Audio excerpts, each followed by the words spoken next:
Listo. Hola, ¿qué tal? Vamos a devolvernos un momento en la presentación y vamos a poner esto. Hoy vamos a ver gestión de riesgo y vamos a ver fenómenos y desastres naturales en Costa Rica. Seguimos con un nuevo tema. Ya habíamos visto dinámica terrestre, habíamos visto también la parte de tectonismo, vulcanismo, lo mencionamos también. Y ahora vamos a ver básicamente fenómenos y desastres naturales centrado propiamente en Costa Rica. En algún momento, dentro de unas cuantas diapositivas, perdón, vamos a entrar también en diferenciar qué es un fenómeno natural y qué es un desastre natural, porque no son lo mismo.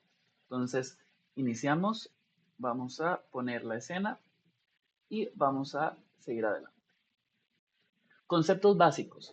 Básicamente, lo primero que quiero aclarar es que estos conceptos están relacionados, no son conceptos aislados. De hecho, ustedes se van a dar cuenta cuando los leamos que cada concepto está relacionado con el anterior. Siempre va haciendo referencia al concepto anterior. Empecemos por riesgo. El riesgo sería la posibilidad expresa de que en un lugar se desarrolle un fenómeno natural, ¿ok? Un fenómeno natural, recuerden esto, lo vamos a ver dentro de unas diapositivas, potencialmente destructivo. O sea, lo primero que podemos entender de aquí, básicamente, es que el riesgo habla de una posibilidad, ¿ok? Eh, no da por hecho de que el fenómeno natural se va a dar, sino que habla de una posibilidad y que es potencialmente destructivo. ¿Destructivo para qué? Bueno, pues lo veremos más adelante. También, otra cosa a la cual recordar, básicamente, que dice que eh, es, a ver, que un fenómeno natural es potencialmente destructivo, también lo que nos habla es que podría no ser destructivo, no todos los fenómenos naturales son destructivos. O sea, hasta en esto se terminan viendo características de lo que vamos a ver más adelante. Luego tenemos la vulnerabilidad. La vulnerabilidad básicamente sería el nivel de preparación de una comunidad ante el riesgo de que se desarrolle un fenómeno naturalmente potencialmente destructivo. La prevención sería las medidas a tomar para disminuir la vulnerabilidad. De nuevo estamos hablando del concepto anterior. ¿Ante qué? Ante los riesgos. Por último, tenemos la mitigación, que básicamente serían las medidas tomadas por una comunidad para minorar los efectos de un fenómeno natural potencialmente destructivo. Vamos a pasar a la siguiente. Ahora, ¿cómo medimos básicamente la eficiencia, la eficacia de la gestión del riesgo? ¿Cómo sabemos si se está eh, básicamente visualizando de la forma correcta, si nos estamos preparando de la forma correcta? O incluso cómo podemos saber que también estamos atendiendo no solo el antes, el durante, sino también el después a los desastres naturales. Esto es a través de básicamente datos. ¿Qué es una manera sencilla? Pues básicamente los índices o estadísticas. Acá tendríamos básicamente el primer índice que sería el índice de gestión de riesgos ante desastre. Según sus siglas en inglés, RMI, mide el desempeño de un país en la gestión de riesgos. Combina varias medidas para evaluar, identificar y reducir los riesgos, responder y recuperarse de las catástrofes, así como proporcionar protección financiera y realizar una transferencia de los riesgos.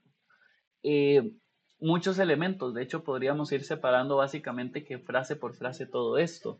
A ver, el desempeño de un país en la gestión de los riesgos, capacidad para identificarlos, reducir los riesgos y responder y recuperarse de catástrofes. Estamos hablando tanto de momentos de antes, durante y después de el fenómeno natural o el desastre natural. Eh, un índice por debajo de 50 se considera insatisfactorio, uno entre el 50 y 75 se considera satisfactorio y un índice por encima del 75 se considera excepcional. Eh, Podemos ver aquí algunos casos, no podemos hacer zoom, pero tenemos muchos países. Arriba del todo tenemos empatados a Colombia y a Barbados. Luego tendríamos abajo del todo pues El Salvador y Trinidad y Tobago. Hay que considerar algo. Estos datos son del 2008. Nada más estamos utilizando estos datos básicamente para poder conocer los instrumentos de medición de la gestión de los riesgos, no expresamente porque queramos, a ver, estamos conociendo la herramienta más que conociendo la actualidad. Muy probablemente unos cuantos años después, más de una década, los datos serán algo distintos, ¿no? Entonces hay que aclararlo.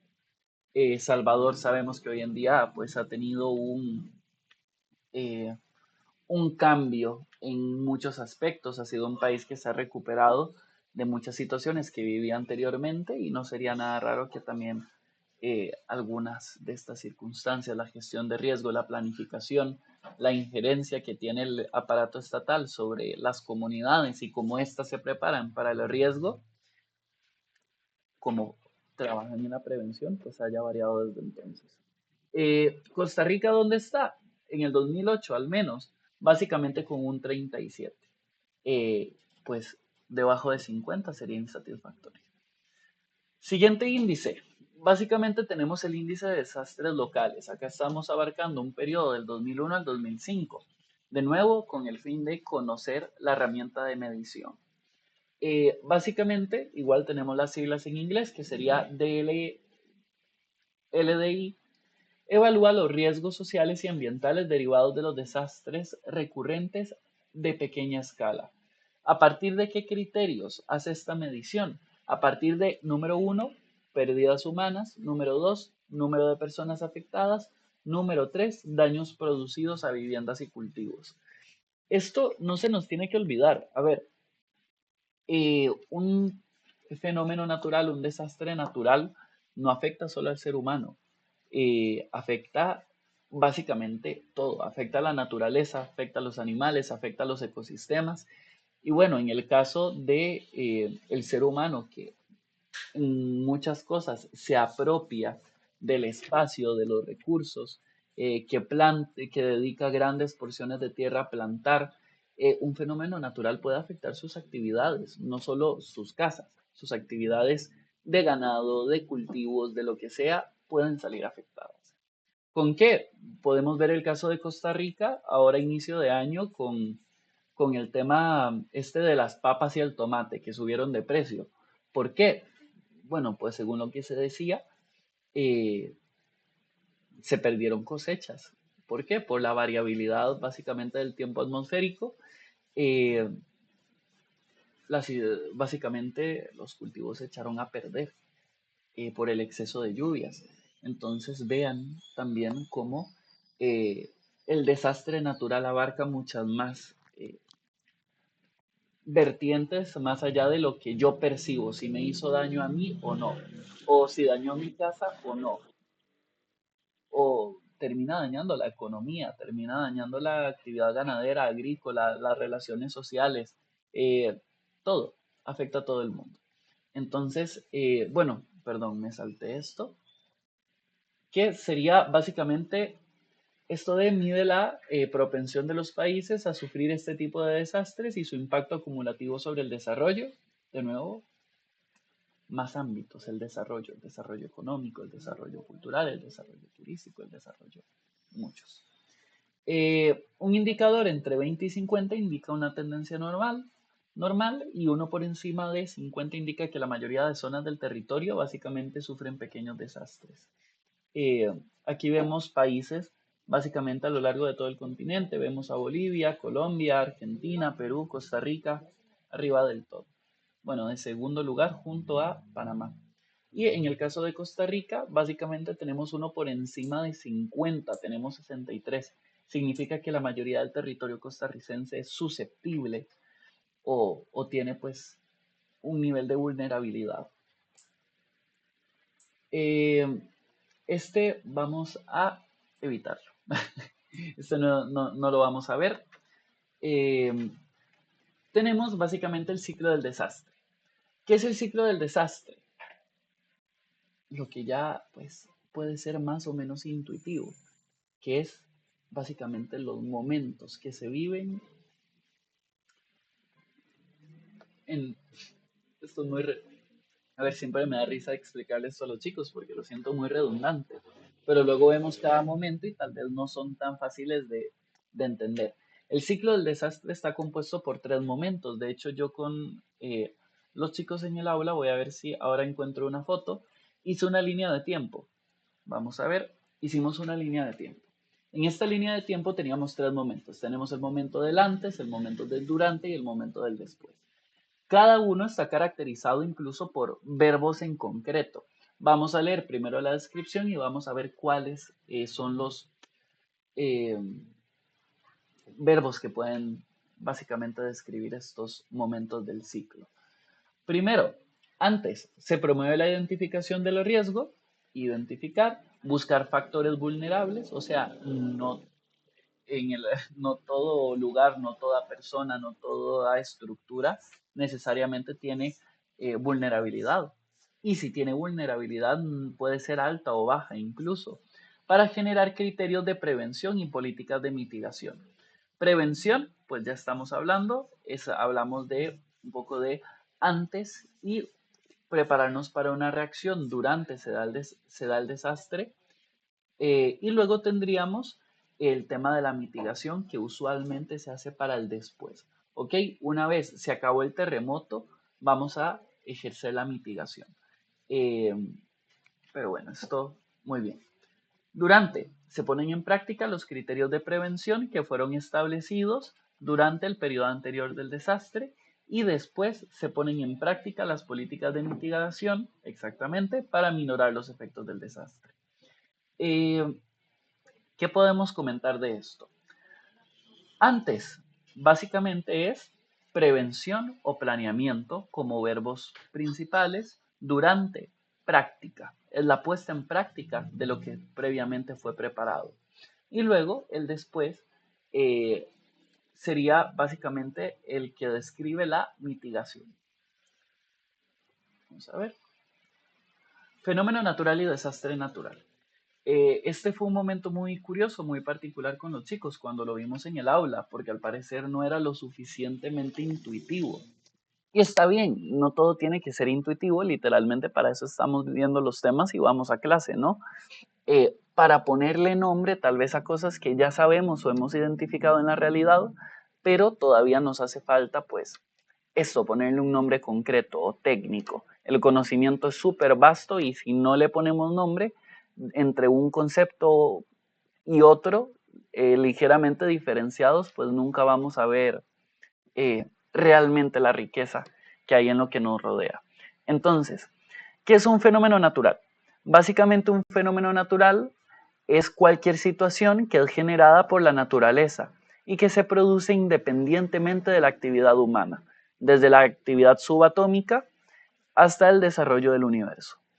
Y luego tendríamos el desastre natural, que sería cualquier efecto negativo para el ser humano, generado por un fenómeno natural. ¿Qué podemos empezar aquí a entender? Todo desastre natural es un fenómeno natural. Sin embargo, no todo fenómeno es un desastre. ¿Por qué? Porque la característica principal del fenómeno natural es que se produce sin que el ser humano no haga nada. O sea, el ser humano existe o no existe también y la naturaleza sigue siendo ella misma. El planeta sigue girando, las olas siguen, la marea sigue su curso, los ríos siguen su curso, los árboles siguen creciendo, los animales siguen existiendo. O sea, existe el mundo sin necesidad del ser humano. Incluso ahorita que existimos, de nuevo, ni todos los esfuerzos del ser humano podrían nada más detener la rotación del planeta. Eso es un fenómeno natural. La rotación es un fenómeno, las erupciones son un fenómeno, el tectonismo es un fenómeno, eh, la lluvia es un fenómeno natural, incluso. Una lluvia de estrellas. A ver, ahora vámonos al tema del desastre natural. Yo les decía, chicos, un ejemplo, en una isla desierta, donde no vive nadie, no hay nadie que viva alrededor, ni cerca. Creo que habían sido los chicos que me dijeron que hay una isla que se llama Punto Nemo, que básicamente es el punto, no es una isla, sí es cierto, no es una isla, es el Punto Nemo, que básicamente es el punto que está más alejado en general de la Tierra, por lo menos de partes habitadas, y tengo entendido que ahí es donde los proyectos espaciales de la NASA y todos estos lugares normalmente hacen ¿cómo se llama? La llegada de las expediciones normalmente llegan ahí. ¿Qué es lo que se habla? ¿Qué les decía yo a los chicos? En esta isla desierta hay un volcán.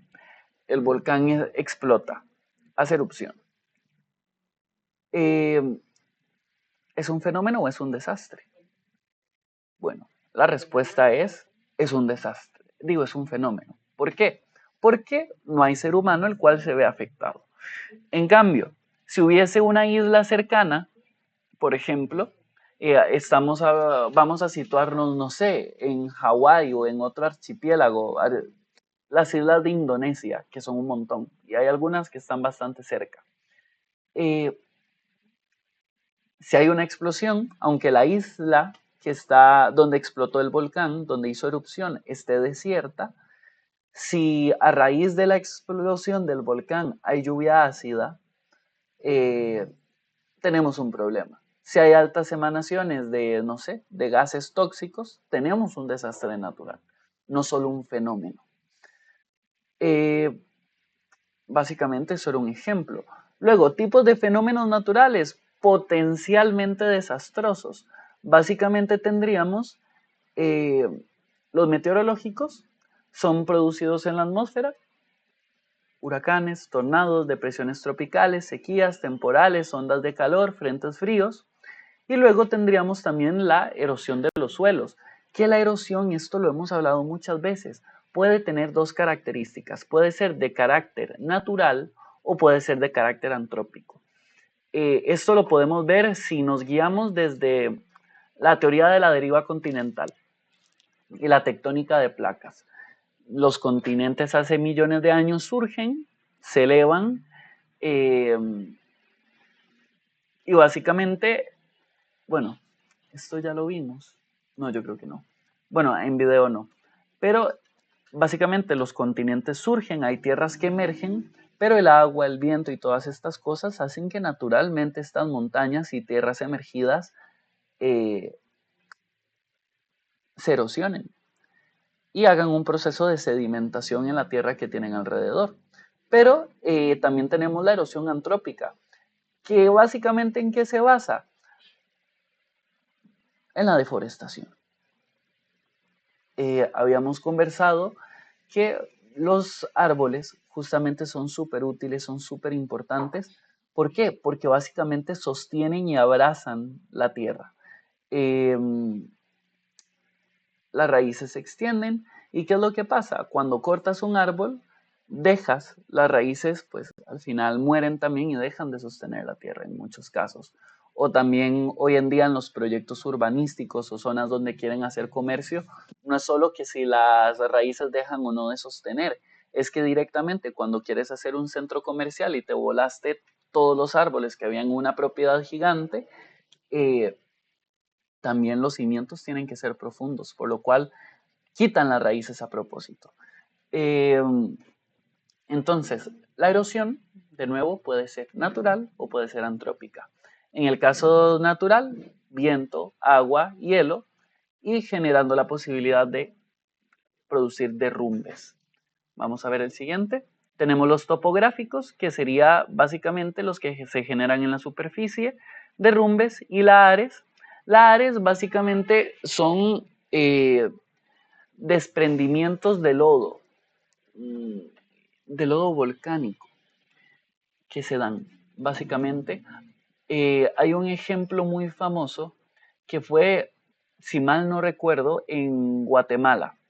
Había un volcán que tenía un cono que estaba constituido, este ejemplo se los di en clase, por piedra pómez. Que quienes recuerdan la piedra pómez, yo les comentaba que es esta piedra que hoy en día se utiliza en estos cepillitos como para limpiarse los pies y quitarse la piel muerta y todas estas cosas. La piedra pómez básicamente es una piedra porosa. ¿Qué fue lo que pasó? Básicamente el cono volcánico estaba compuesto por piedra pómez, lluvia, lluvia, lluvia, la tierra absorbe, absorbe, absorbe, y en algún momento esta piedra que es porosa y absorbe también el agua ve su estructura comprometida, generando un lahar donde básicamente todo el lodo perteneciente a un cono volcánico pues termina generando un desastre y quedan enterrados incluso pueblos. Tendríamos los tectónicos, que son producidos en el interior de la Tierra, sismos, erupciones volcánicas y tsunamis. Vamos a ver. Provocados por el ser humano, los fenómenos antrópicos. Por ejemplo, la deforestación y la erosión antrópica, que es lo que acabamos de ver. Y luego ambos están totalmente relacionados. La tala excesiva de la cubierta boscosa genera la infertilidad del suelo, la desertificación del suelo incluso, y la posibilidad de inundaciones y derrumbes. Para esto les voy a enseñar un breve video acá, que sería el mar de Aral. Si ven este mar de acá, hola profe, ¿hace cuánto inició? Inicié hace media hora. Básicamente en el mar de Aral, lo que pueden ver aquí, es un mar que se secó, parte del cambio climático y demás. Pero ¿cuál es una medida que han tomado en este lugar para que no se termine de desertificar? Y es básicamente empezaron a plantar muchas especies de plantas que no necesitan mayor cantidad de agua para sobrevivir. Bueno, acá podemos ver una comparación de cómo era antes y básicamente cómo se ha ido secando.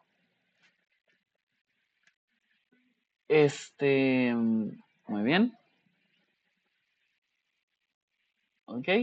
Y, y bueno, a ver, acá está entre comillas la dicha de que no estamos hablando de montañas, pero si fueran montañas, la deforestación y el cambio climático hacen que este lugar se seque, y si es una montaña, pues queda propensa a que en un pequeño movimiento de tierra, vientos o un par de lluvias, pues básicamente hayan fuertes deslizamientos.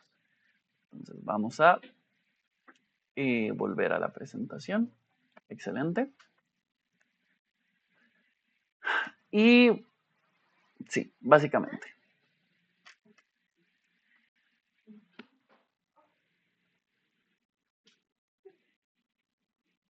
Acá tendríamos ahora los fenómenos naturales en Costa Rica.